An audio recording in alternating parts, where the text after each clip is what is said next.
Hi, I'm Nina Gigele and this is Skiers Mindset Talk.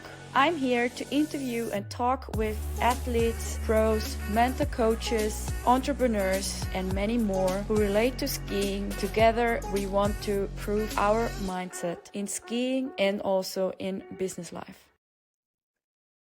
Another Skiers Mindset Talk, and this time with the beautiful Madison Rose. I met her in Chile. And it's so cool that that we actually have finally time to talk about your skier's mindset. Hello, Madison. Oh my gosh. Oh my goodness. I'm so excited. Thank you for having me.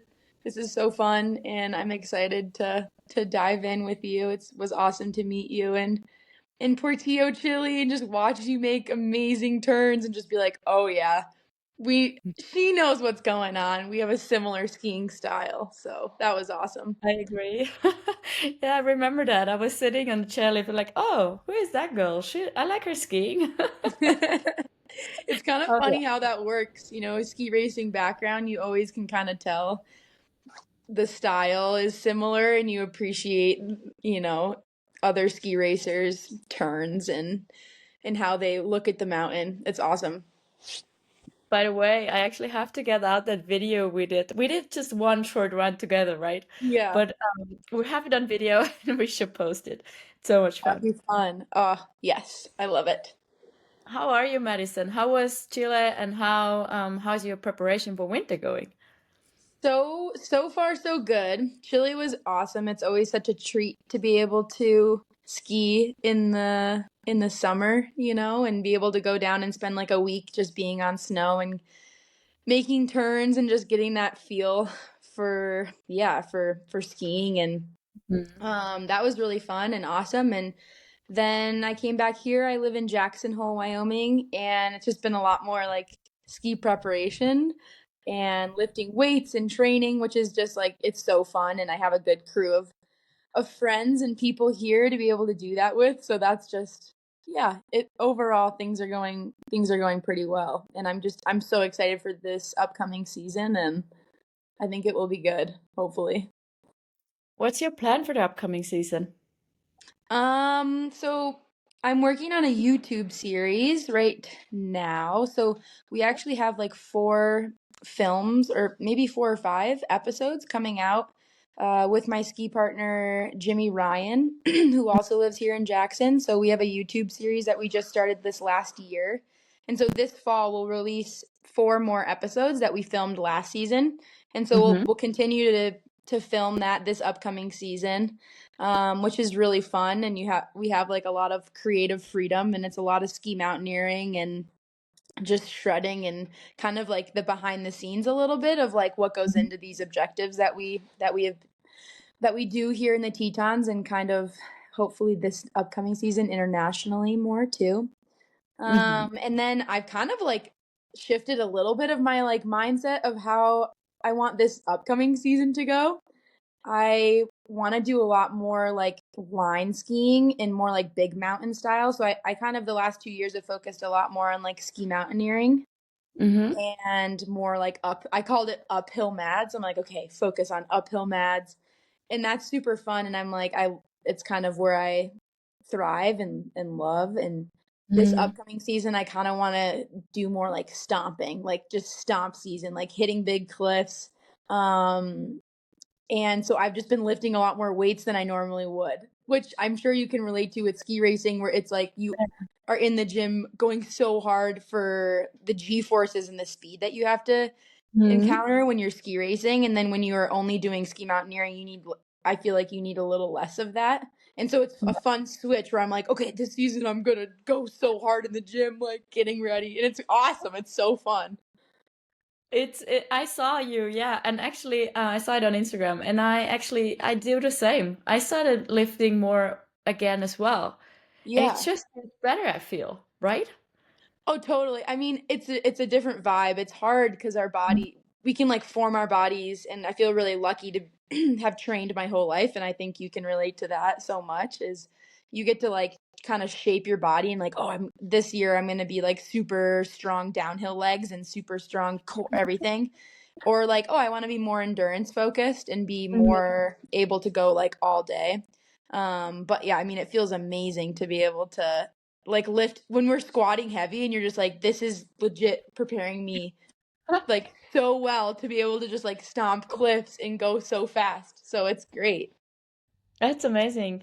Um, so how, like, why did you, or why do you want to move more towards the alpinism, uphill stamping, uphill Yeah, I madness? mean, I feel like for me, it's skiing is so beautiful because there's so many ways to do it. And something that I like love about skiing is that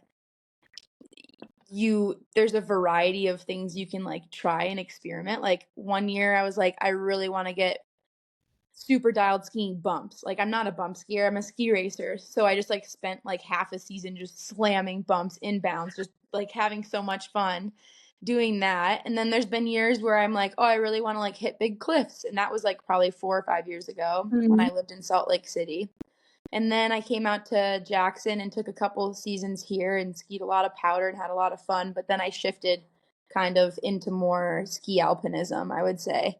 Mhm. And that transition was really cool because it kind of showed me, oh, I'm capable of doing this. And I worked really hard, take a lot of like guiding courses and, um, did some ice climbing and kind of just tried to not just dip my toes in, but like really submerge myself in this like ski alpinism and ski mountaineering world. And it was awesome and really cool. And then this season, I'm like, okay, I kind of want to shift in another direction to do more like big mountain lines and ski more like whether that's like lift access side country and be able to do that a little bit just because it's a different side of myself that I haven't gotten to like express or showcase in a long time and Mhm. I'm or like ever really. And so because Jackson has quite the lineup of like terrain and different ski lines to ski, so I'm just like, oh, like I really want to like see what I can do in this space. And I think that's a beautiful thing about skiing is like or in something that I um like to do or pride myself in is be like, oh, I'm going to dedicate my energy and my time into like trying to do this style of skiing, and then you get to kind of showcase a different version of yourself, and I think that's really cool and fun. Great. Cool. Is that also like something you would say you grow your mind with just trying out or setting up a focus from like more freestyle jumping towards like more alpinism from racing to Mughal? Like, did that change your mind all over the Totally. Totally. I mean, I think, and I'm sure you can relate to this, is like when you're walking uphill all day for ski mountaineering or ski touring, Mm, you're kind of like assessing the snowpack all day, and you're it's kind of like this endurance, not only physically but mentally. mm, You're having to constantly figure out what's going on with the snow, avalanche danger, the dynamics between you and these people that you're with.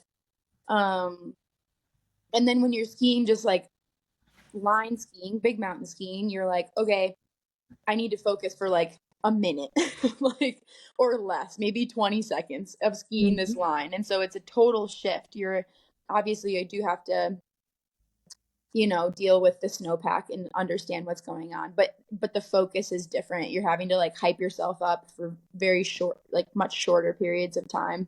mm. And I think that'll be an interesting change for me because I feel like it is totally different mindset, don't you think? Totally. It is.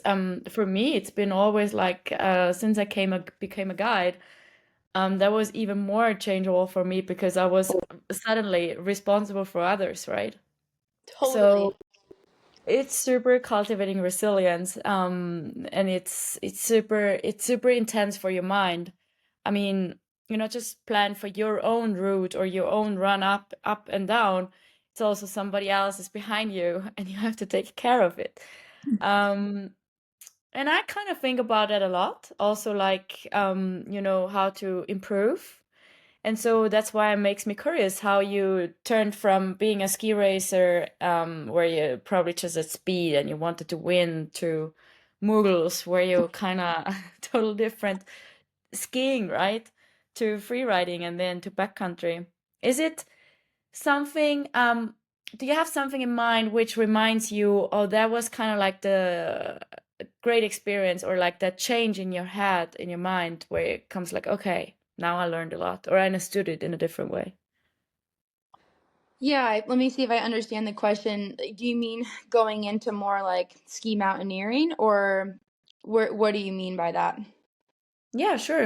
Ski mountaineering, or like your mind when you were a ski racer to a free Mm. rider. Did it change? Did it shift?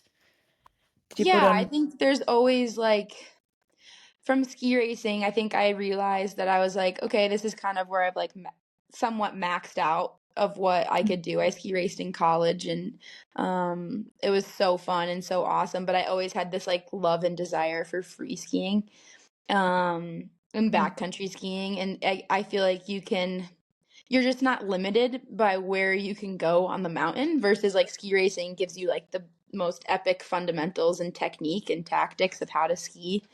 But it's all around gates, right? So like when you zoom out from that and you have the whole mountain, you're like, oh my God, I could like, you get to be so creative and express yourself in Yeah. such a different way. And I think I was always really attracted to that. And I was like, oh, like Mhm. this is so fun. And so I think that's when I kind of like shifted my mindset where I was like, okay, I want to ski the rest of my life and I would love to make a career out of this. And so how do I do that? And then that's kind of when like the free skiing, big mountain, professionally skiing kind of like started to fall into place. But yeah, it took a lot of effort and a lot of work to get there, but Yes. luckily I felt like I had the fundamentals to start and begin, and the people that were around me to like support me, which felt really good and special. You mentioned, yeah, it's been hard work to get where you are now. Do you remember one thing which was really like, did you have a point where you said, oh, I stopped doing this. This is nuts. It's not gonna work out.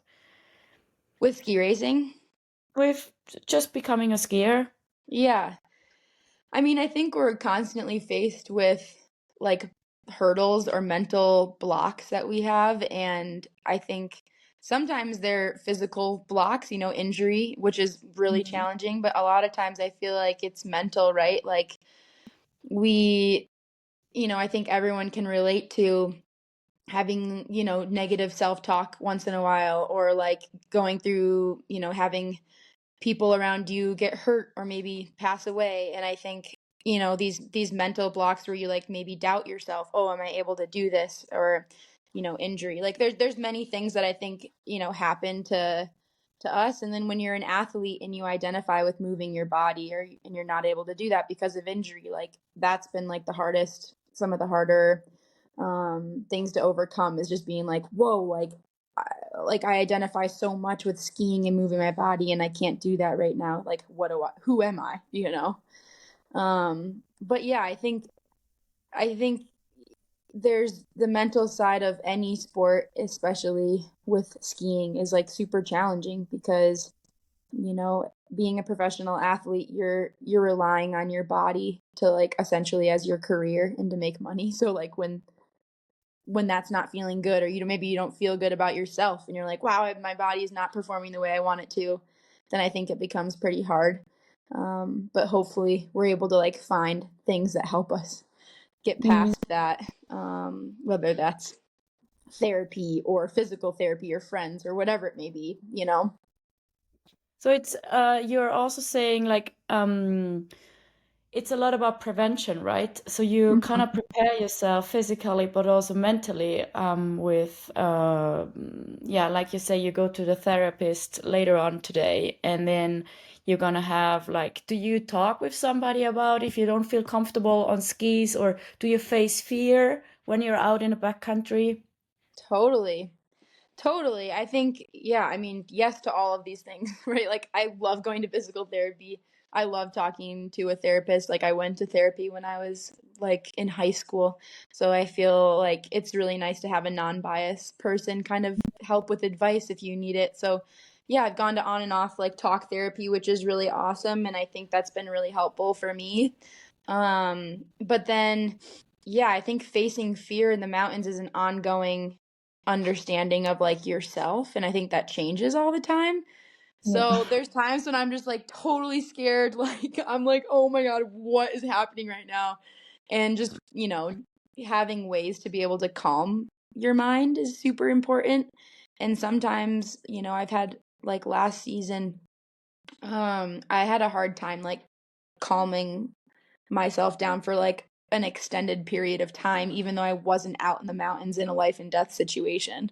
It was like, oh my God, you were just doing really scary stuff for like 2 months or 3 months straight. And now I couldn't like calm my nervous system down. And so I'm kind of on this interesting and like cool journey of figuring out like, okay, how do I cultivate like calmness and kind of like the yin part of the yin yang, it's like how do you balance those two things out, because it's completely unsustainable to always be in like nervous and stressed state where your cortisol is like pumping and your adrenals are just like firing and you're like, wait, this is crazy. So yeah, I mean, it's a crazy balance, but I think like through yoga and breath work and meditation, I think that's super helpful.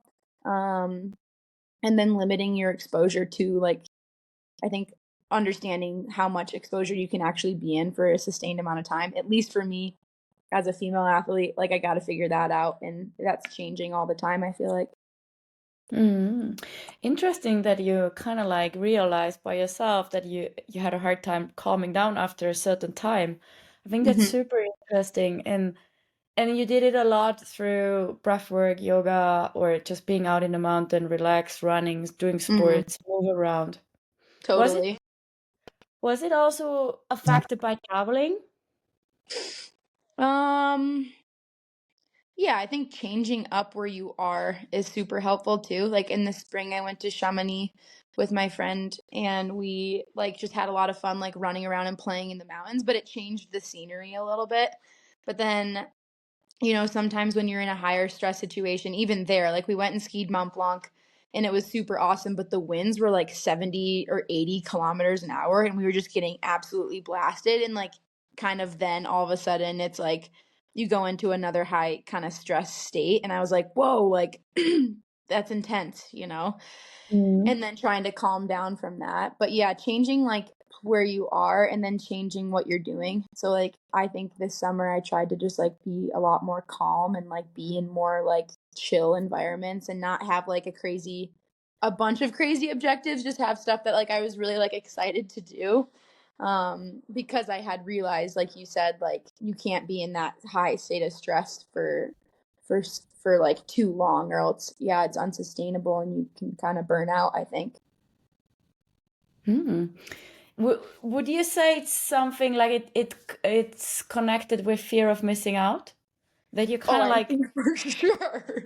I really? think for sure. I mean, Just asking. well, it's just funny. I think it's awesome that you're asking really amazing questions, and I think it's hilarious because I like, yes, that is very much me. Like I hate missing out, and like I'm sure from just the time that we spent together in Chile, like you know, you probably, I don't know, picked that up or something. But yeah, I've always had a fear of missing out. Like I never want to miss out on something fun. So part of it is probably that. I'm like, oh, I really would like to do this. Like, what if this is the last opportunity I get to go ski the Super C or something like that? Like, yeah, there's definitely an aspect of fear of missing out for sure.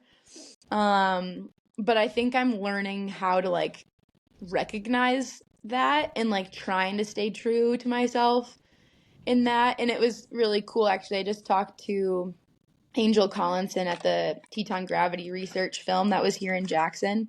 And we had a kind of this like really cool conversation, really brief, that was just like find where your like center is. She just has really amazing advice. She's just an awesome Mhm. athlete that I've always been inspired by. But to hear her kind of say like, yeah, like find where your center is and then like stay with that, because like if you're only focused on like the other people around you and where they're at, and you base everything off of that, or like FOMO or whatever it may be, then you're Mhm. not staying as true to yourself. And I think that's something that I want to carry into this upcoming season. But yeah, it's a journey that we all are figuring out, you know. Totally, and I agree on that. It's definitely sure, like traveling, going from A to B to check out the best lines and the best snow and do da da da da da.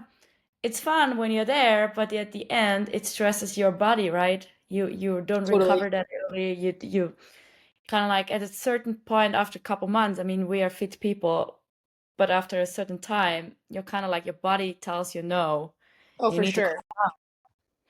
And then it's the question, what was it for? Hmm. And I think with traveling too is like when your mind is seeing all these different, your mind is doing so much work when you're not at home, because at home you're in this like routine and you're able to like your mind is doing way less work than when you're traveling and you have so much stimulus. So yeah, it's an exhausting thing, and eventually it's like, okay, we need to stop, like you need to just either, what ends up happening to me unfortunately is that I'd get like kind of sick sometimes. Like my Hmm. immune system would go down and all of a sudden I'm like out with a cough or a cold for like, weeks, and I'm just like, geez, this is brutal. It's funny that you're saying that because I can relate to that. Yeah, I mean, it's really real. Skiers, female skier issue, I believe. Um, when you were like arriving, because it's so funny, we did the same thing when we both arrived to Portillo. Hmm. First day, I mean, I did sunrise. You did it a little later, like for at 8 or something. Yeah. We both climbed the Super C as the first thing we did without knowing each other, right? I'm like, okay, Yeah. that's so funny. Um, what was the what motivated you to do that?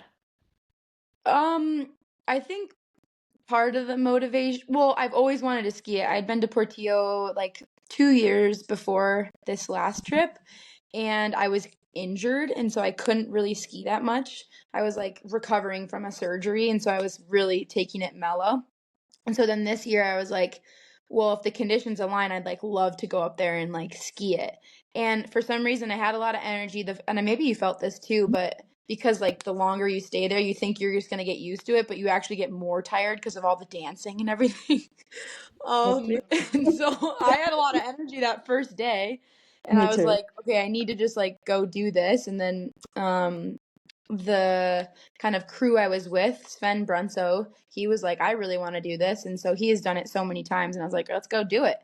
Like, and I think I felt in some ways a little pressured, like, oh, I need to go kind of like rite of passage in Portillo. Like, have you skied the Super C? So I was like, let's go freaking ski it.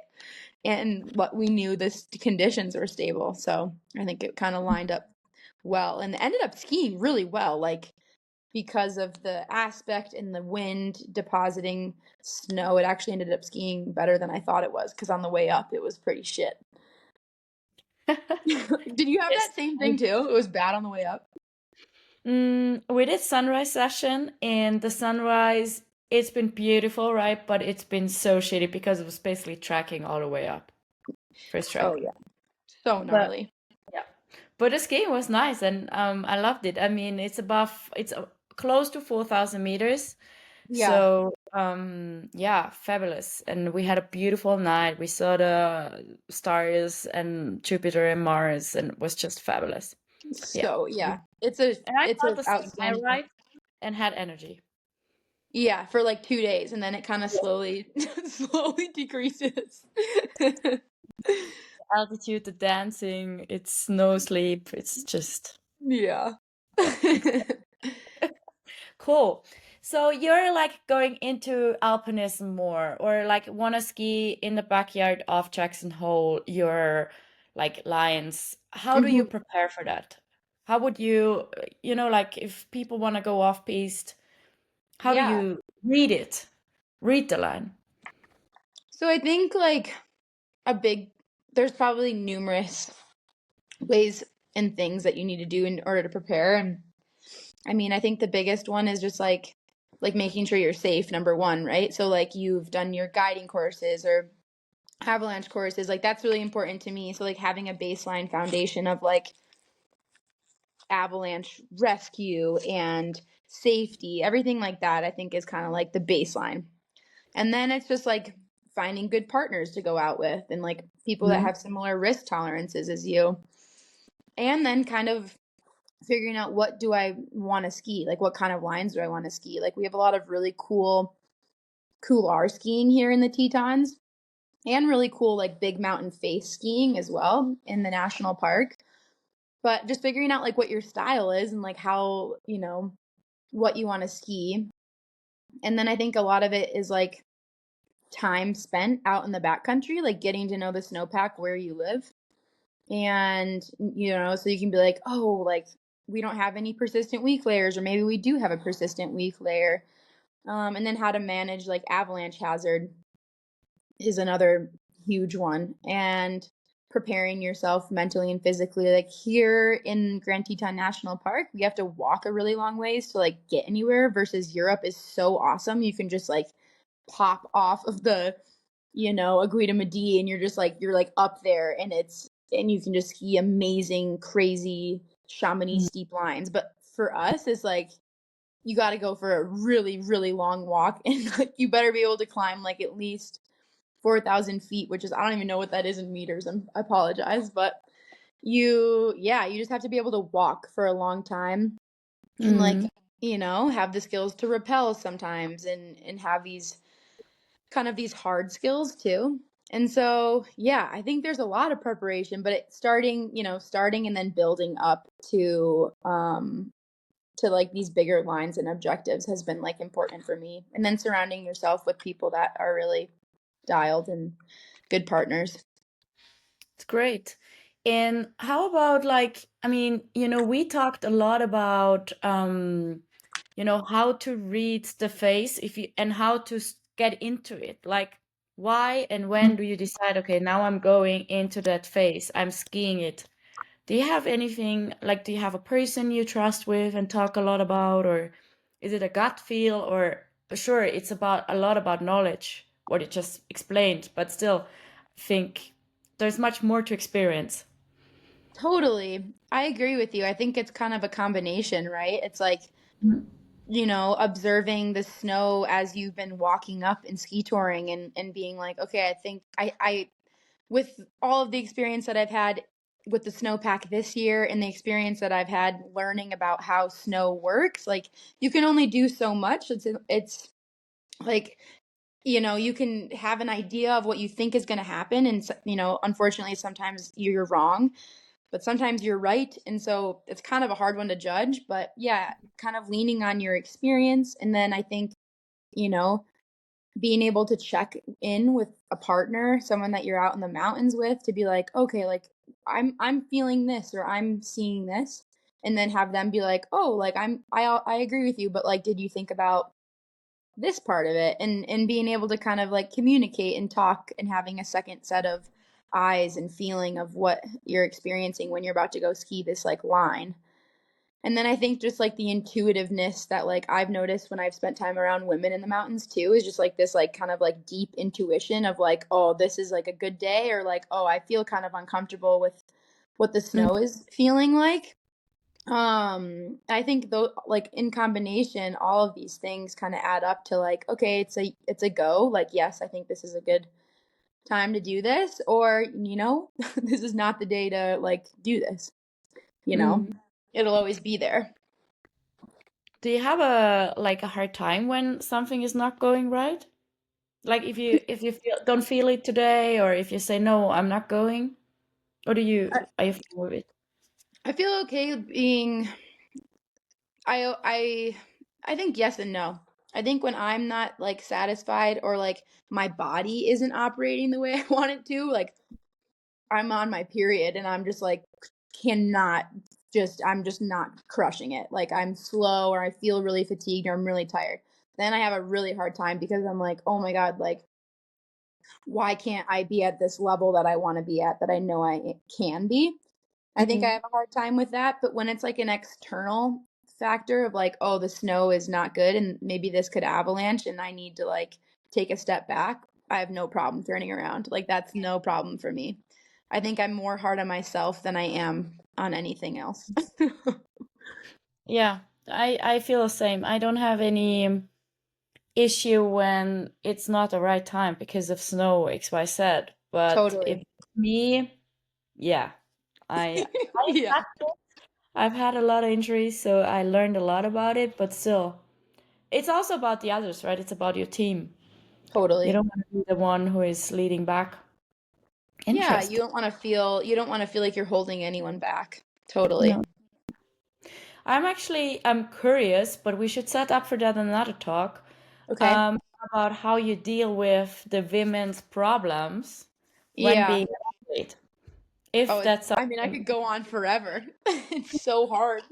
that's that's great. I'm very curious about that because I feel there's a lack of knowledge, and also I just know it by myself. When I was a kid and racing, I wasn't allowed to go to the toilet because we had to train, and then after training we were allowed to do what we needed to do. Or if it's been cold, Totally. we weren't allowed to go to the restaurant to warm up because we had to train, and afterwards we could go.